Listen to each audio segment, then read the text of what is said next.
All right, so today we have a faucet handle. This is a common one, guys. A faucet handle coming loose. It just, comes off. And this is fairly easy to do. On the bottom of the handle, you'll typically see a little hole.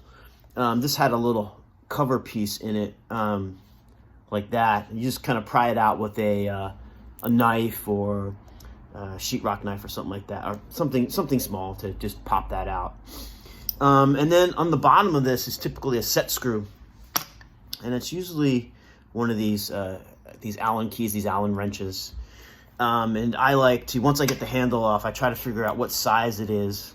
And sometimes you have to go through like 6 or 7 of these things to figure out, is it metric, is it the American, and try to figure out this is a good fit. So this one works like, you have to figure out how it works. But on the inside of this, there's this little piece here, and the bolt basically compresses between the top head of the bolt is here and the bottom is down there. So this is going to like cinch onto that piece. It's not the best design, which is why it has come off. The typical standard would be this piece basically hitting just a flat piece of metal with a little bit of an indentation, so it can't come out.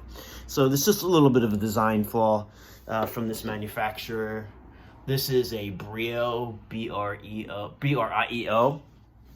It's not a bad manufacturer. So let's see if we can get this thing back on here and tighten it up.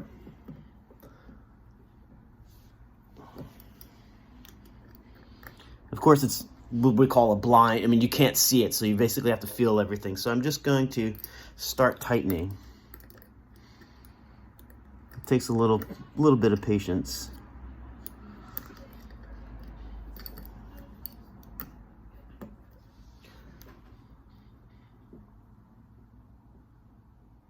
And of course, you don't want to go too hard that you end up stripping that head on the bolt under there, because then you won't be able to tighten it in the future. So just give it a good tighten and then done, and then test it, and that's good.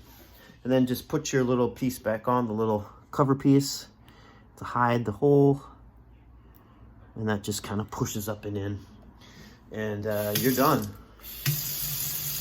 I think the key to these things is, I call it like the 2-finger rule. You should only be turning your faucet on and off with 1 or 2 fingers. If you get handsy with it, if you're like applying a lot of pressure on that down phase, then it tends to loosen that bolt, and then it continues to come off. So again, any of these things, especially like the higher end brands, it's just 2 fingers, like opening and closing it. That'll save you some grief and pre-loosening of that.